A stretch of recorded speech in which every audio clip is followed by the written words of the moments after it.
अस्सलाम वालेकुम to all of you. Hope you all are doing good. आज की इस वीडियो में मैं बात करने वाला हूं topic India struggle for freedom, जो कि अंडरस्टैंडिंग इंडिया के न्यू सिलेबस की सेकंड यूनिट का फर्स्ट टॉपिक है। तो इसमें हमें पढ़ना है India struggle for freedom and majorly revolt of 1857। India की जो स्ट्रगल है फ्रीडम के लिए एंड जो रिवोल्ट हुआ 1857 में, तो उसको हमें डिस्कस करना है। तो आगे बढ़ेंगे। जो रिवोल्ट है 1857 का, इसके कुछ और भी नेम्स हैं, तो इनको आप याद रखेंगे, मे बी एग्जाम में पूछे जा सकते हैं। तो इसके और भी कुछ नेम्स हैं, जैसे कि फर्स्ट वॉर ऑफ इंडिपेंडेंस, जो पहला वॉर हुआ इंडिपेंडेंस के लिए, तो उसे ये एक नाम दिया गया है। एंड इसके बाद स्पॉय म्यूटिनी, स्पॉय जो है वो सोल्जर्स को कहते हैं, म्यूटिनी का मतलब रेबेलियन ही होता है, ठीक है। तो sepoy mutiny and then Indian rebellion of 1857, तो इंडियन रेबेलियन ऑफ 1857 भी इसे कहा जाता है। तो ये इसके कुछ नेम्स हैं, तो इनको आप याद रखेंगे। उसके बाद पढ़ेंगे हम जो इंडिया की स्ट्रगल है फ्रीडम के लिए, वो स्टार्ट हुई किससे? रिवोल्ट ऑफ 1857 से, ठीक है।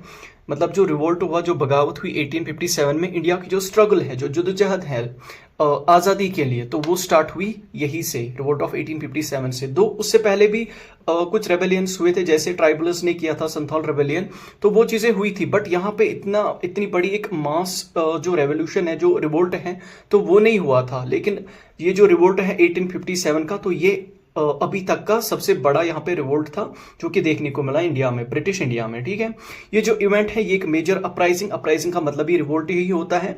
मतलब ये एक मेजर रिवोल्ट था, एक बगावत थी अगेंस्ट ब्रिटिश रूल, तो ब्रिटिशर्स के खिलाफ ये एक बगावत थी।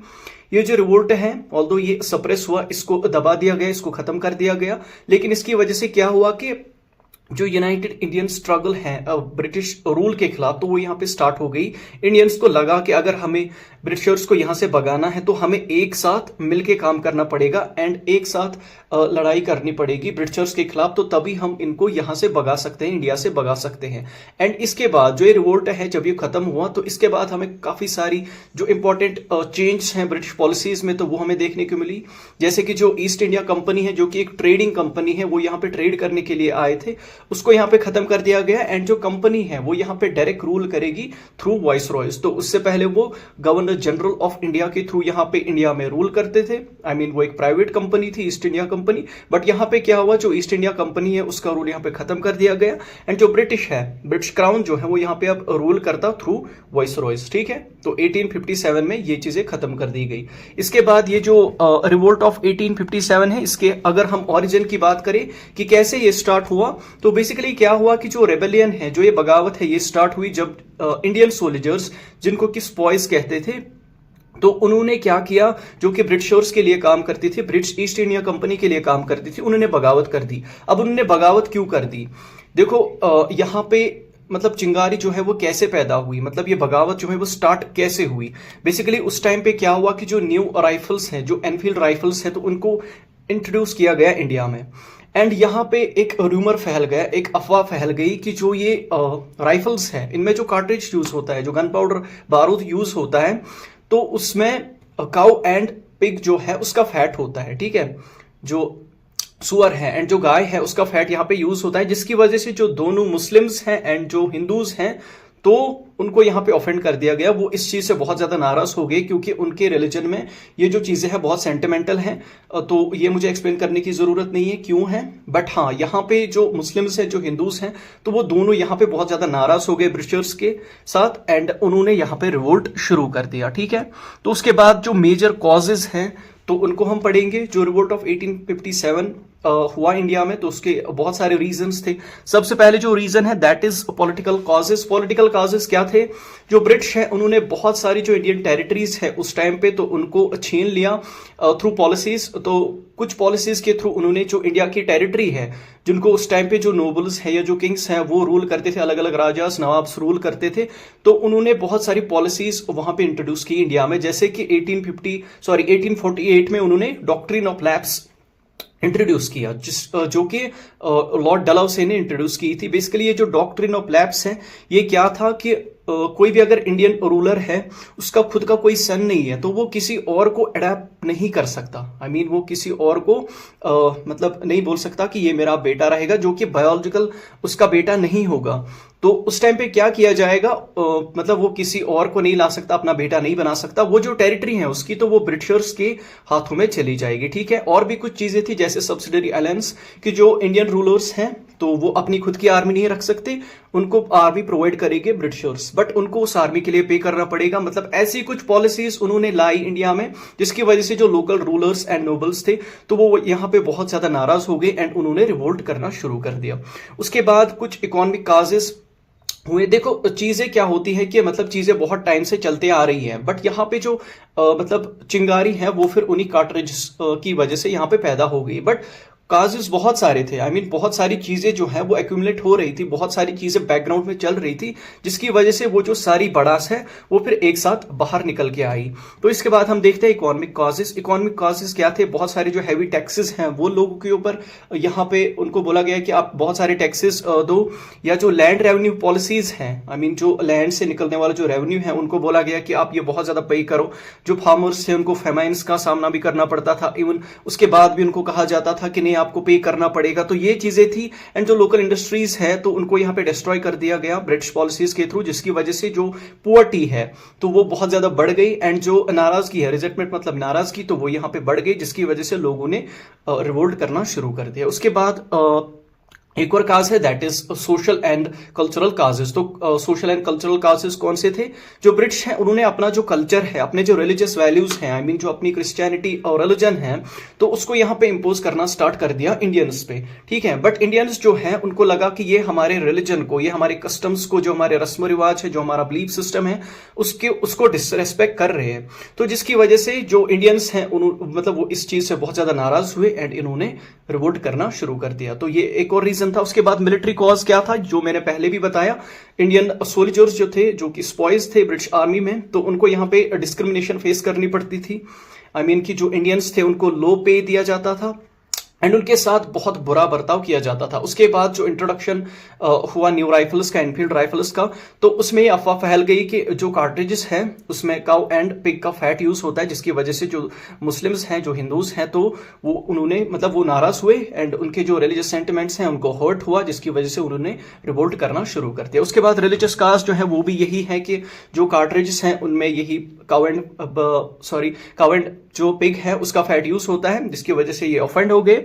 उसके बाद जो इमीडिएट कॉज है, इमीडिएट कॉज भी यही रहा कि जो इंडियन सोल्जर्स हैं उन्होंने रिफ्यूज कर दिया कि ये जो न्यू कार्ट्रिज हैं हम इनको यूज नहीं करेंगे, ये हमारे रिलीजियस सेंटिमेंट्स को हर्ट कर रहा है। बट ब्रिटिशर्स ने क्या किया, उन्होंने बोला कि उन्होंने इनको अरेस्ट किया एंड इनके साथ बहुत बुरा बर्ताव किया, जिसकी वजह से इन्होंने रेबेलियन स्टार्ट कर दिया। तो ये था इमीडिएट कॉज। इमीडिएट कॉज जो है वो बहुत इंपॉर्टेंट है, इसको आप जरूरी लिखोगे कि मेजर कॉज इसका क्या था। बाकी भी जो काजेस है वो भी आपको लिखने, अगर काजेस पे क्वेश्चन आता है तो इतना आप काजेस पे लिखोगे। ठीक है, इसके बाद की इवेंट्स कौन से हुए वो हम डिस्कस करेंगे। सबसे पहले मेरठ अपराइजिंग। जो मेरठ है वो उत्तर प्रदेश में है एंड यहाँ पे अपराइजिंग स्टार्ट हुई। अपराइजिंग मतलब रेबेलियन ही। ठीक है, तो बेसिकली क्या हुआ, ऑन May 10, 1857, ये जो डेट है बहुत इंपॉर्टेंट है क्योंकि इसी डेट से जो रिवोल्ट ऑफ 1857 है वो स्टार्ट हुआ एंड ये फिर खत्म होता है 8 जुलाई 1859 को। तो बेसिकली इसी डेट पे क्या हुआ कि जो इंडियन सोल्जर्स हैं जो कि मेरठ में थे, उन्होंने ब्रिटिश ऑफिसर्स के खिलाफ रिवोल्ट शुरू कर दिया एंड वो दिल्ली की तरफ बढ़ने लगे।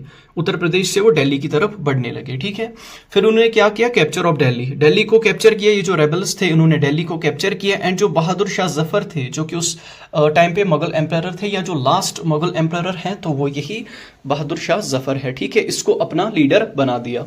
बाकी सेंटर्स रिवोल्ट के कौन से थे, जैसे कि जो रिवोल्ट है वो कानपुर में भी फैल गया। कानपुर में जो नाना साहिब तांतिया तोप हैं उन्होंने लड़ा। उसके बाद लखनऊ में भी ये चला गया, जहां पे जो बेगम हजरत महल हैं उन्होंने लड़ा एंड जो मौलवी अहमदुल्ला हैं फैजाबाद के उन्होंने लड़ा।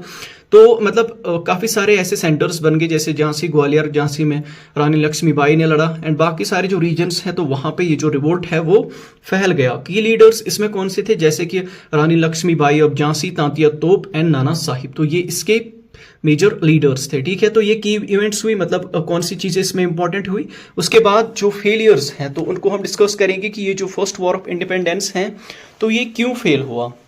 सबसे पहले जो इसका रीजन है that is the lack of unity. जो इंडियन सोल्जर्स थे या जो इंडियन रेबल्स थे तो मतलब उनकी कोई स्ट्रैटेजी नहीं थी, उनकी कोई रणनीति नहीं थी कि कैसे हम इस रेबेलियन को आगे लेके जाएंगे। एंड जो डिफरेंट ग्रुप्स थे, आई मीन स्पॉइस अलग थे या जो बाकी जो पेजेंट्स वगैरह थे, तो उनके अलग अलग एम्स थे, मतलब वो अलग अलग ऑब्जेक्टिव्स से ये रेबेलियन कर रहे थे, तो जिसकी वजह से इनकी कोई प्रॉपर स्ट्रैटेजी नहीं थी। एंड ये जो लैक ऑफ यूनिटी है, तो ये एक मेजर काज बन गया कि कैसे ये जो रिवोल्ट है ये फेल हो गया। उसके बाद लिमिटेड सपोर्ट जो है वो एक अगेन एक फेलियर बन गया कि जो मतलब बाकी सारे जो इंडियन रूलर्स हैं, इनके बगैर जो मैंने अभी बताए, इनके बगैर जो इंडियन मतलब बहुत सारे इंडियन रूलर्स थे एंड रीजन्स थे, तो उन्होंने इसमें पार्टिसिपेट नहीं किया, इस रेबेलियन में पार्टिसिपेट नहीं किया। एंड जो ब्रिटिश मतलब गवर्नमेंट है उसके साथ मतलब वो उन्हीं के साथ रहने लगे, आई मीन उनके एलाइज थे वो, तो उन्होंने बोला कि हम इनके खिलाफ नहीं जाएंगे एंड उन्होंने उनका ही साथ दिया। ब्रिटिश जो है ब्रिटिश ईस्ट इंडिया कंपनी, तो उसका ही साथ दिया। उसके बाद जो थर्ड रीजन है वो क्या है, सुपीरियर ब्रिटिश रिसोर्सेज। जो ब्रिटिशर्स थे तो इनके पास बेटर मिलिट्री इक्विपमेंट थे, मतलब जो वेपन्स वगैरह थे तो वो इनके पास अच्छे थे। एंड इनके पास जो सोल्जर्स थे वो ट्रेन्ड सोल्जर्स थे। बाकी जो इंडियंस थे वो रेबेलियंस थे, ठीक है, मतलब सोल्जर्स जो स्पॉइज थे वो तो ट्रेंड थे, बट उतना ज्यादा ट्रेंड भी वो नहीं थे। बाकी जो थे वो इसमें वही पीजेंट्स वगैरह थे, तो वो कहाँ से ही ट्रेन करते। एंड उन जो ब्रिटिशर्स हैं उनके पास एफिशिएंट सप्लाई थी, बट इनके पास नहीं थी इंडियंस के पास, ठीक है। उसके बाद हम फोर्थ इसका रीजन देखते हैं क्यों ये फेल हुआ, तो दैट इज पुअर लीडरशिप। जो लीडरशिप थी रेबेलियन की, तो वो मतलब बहुत सारे लीडर्स थे जिनके अलग ऑब्जेक्टिव्स थे, तो कोई एक मतलब सुप्रीम लीडर इनका नहीं था, जिसकी वजह से लाइक इनके प्रॉपर गोल्स होते या प्रॉपरली इस रेबेलियन को आगे बढ़ाते, तो ये चीजें नहीं थी। इनकी एक यूनिफाइड कमांड नहीं थी, मतलब जो मतलब ऊपर से इनको ऑर्डर देता, तो वो चीजें इनके पास नहीं थी, एक सुप्रीम लीडर इनके पास नहीं था। तो उसके बाद फिफ्थ जो रीजन है दैट इज इनसफिशिएंट प्लानिंग। ये जो अपराइजिंग है, ये जो रिवोल्ट है, बहुत स्पॉन्टेनियस था, मतलब बहुत जल्दी ये हुआ, ठीक है, बहुत कम टाइम में हुआ, जिसकी वजह से मतलब कोई एक प्लान नहीं था, प्रॉपरली इस प्लान को एग्जीक्यूट नहीं किया गया, जिसकी वजह से जो रेबेलियन है ये बहुत टाइम तक सस्टेन कर पाता, तो ये जल्दी ही फिर खत्म हो गया, ठीक है। उसके बाद हम आउटकम्स और इफेक्ट्स इसके देखेंगे। जो रिवोल्ट ऑफ 1857 है, इसके क्या आफ्टर इफेक्ट्स देखने को हमें मिले, तो उनको हम डिस्कस करेंगे। सबसे पहले जो है दैट इज सप्रेशन। ये जो ब्रिटिश मतलब ईस्ट इंडिया कंपनी है, उन्होंने उस टाइम पे ये जो रिवोल्ट है 1857 का, तो इसको खत्म कर दिया, आई मीन ब्रूटली इसको खत्म कर दिया। जो इंडियन स्पॉइज थे या जो बाकी रेबेलियंस थे, तो इनके ऊपर बहुत ज्यादा अत्याचार किया, बहुत ज्यादा जुल्म किया, जिसकी वजह से ये जो रिवोल्ट है इवेंचुअली खत्म हो गया। उसके बाद कुछ मेजर चीजें हम देखते हैं, कुछ मेजर चेंज इसमें हम देखते हैं। First of all it was the end of east India company rule. जो ईस्ट इंडिया कंपनी रूल है वो यहाँ पे खत्म हुआ, जो कि मैंने बोला वो एक ट्रेडिंग कंपनी थी जो कि प्रॉफिट कमाने के लिए इंडिया में आई थी, तो उसका रूल यहाँ पे खत्म कर दिया गया। एंड जो ब्रिटिश गवर्नमेंट है उन्होंने अब डायरेक्ट कंट्रोल किया इंडिया के ऊपर थ्रू वाइसरॉयज, ठीक है। उसके बाद जो एडमिनिस्ट्रेटिव चेंज है, मतलब एडमिनिस्ट्रेशन में हमें बहुत ज़्यादा चेंज देखने को मिले, जैसे कि जो आर्मी है उसको रिऑर्गेनाइज कर दिया गया, जो फाइनेंस है उसमें हमें चेंज देखने को मिली, एंड जो एडमिनिस्ट्रेशन है तो उसमें हमें बहुत ज़्यादा चेंज देखने को मिले, जिसकी वजह से जो रेबेलियन है तो उसको फ्यूचर में प्रिवेंट किया जाए, कि मतलब दोबारा फ्यूचर में ऐसा हमें रिवोल्ट देखने को ना मिले। तो जो मतलब ब्रिटिश क्राउन है तो उसने बहुत सारे इसके लिए मेजर्स उठाए, ठीक है। उसके बाद हम थर्ड इसका काज देखते हैं, सॉरी काज नहीं, इसका आउटकम या इफेक्ट देखते हैं, दैट इज नेशनलिज्म राइज। जो नेशनलिज्म है तो वो बहुत ज्यादा बढ़ गया। जो इंडियंस थे उनको यहाँ पे ये चीज रियलाइज हुई कि अगर हमें ब्रिटिशर्स को परमानेंटली इंडिया से भगाना है तो हमें यूनाइट होके काम करना पड़ेगा। यहाँ पे हिंदू कोई नहीं है, यहाँ पे मुस्लिम कोई नहीं है, तो हमें एक साथ होके काम करना पड़ेगा एंड ब्रिटिशर्स को भगाना पड़ेगा। एंड जो मतलब उनका लव है अपने कौम के लिए, अपने मुल्क के लिए, तो वो भी यहाँ पे बढ़ गया कि हम अपने कौम से प्यार करते हैं एंड हम नहीं चाहते कि यहाँ पे कोई और हमें रूल करे, ठीक है। जिसकी वजह से जो मतलब फ्यूचर में आगे आने वाली जो भी मूवमेंट्स थी तो वो अब ऑर्गेनाइज होगी, क्योंकि इनको यहाँ पे ये चीज़ें रियलाइज हुई कि मतलब हम यहाँ पे फ्रेगमेंटेड थे, हम यहाँ पे लाइक बटे हुए थे, हमारा कोई ऑब्जेक्टिव नहीं था। तो अगर हमें फ्यूचर में कोई ऐसी मूवमेंट बनानी है या रिवोल्ट करना है तो हमें यूनिटी की ज़रूरत है, तो तभी हम ब्रिटिशर्स को यहाँ से भगा सकते हैं। उसके बाद फोर्थ आउटकम्स देखते हैं, that is reforms and policies. जो बहुत सारी पॉलिसीज हैं, रिफॉर्म्स हैं, तो वो यहाँ पे लाए गए ताकि जो इंडियंस हैं उनको यहाँ पे काम डाउन किया जाए, जो उनका गुस्सा है तो वो यहाँ पे खत्म कर दिया जाए एंड जो नाराजगी है उसको खत्म कर दिया जाए। जो ये रिबेलियन है 1857 का, तो ये एक सिग्निफिकेंट इवेंट था इंडियन हिस्ट्री में, बट अल्टीमेटली ये फेल हो गया।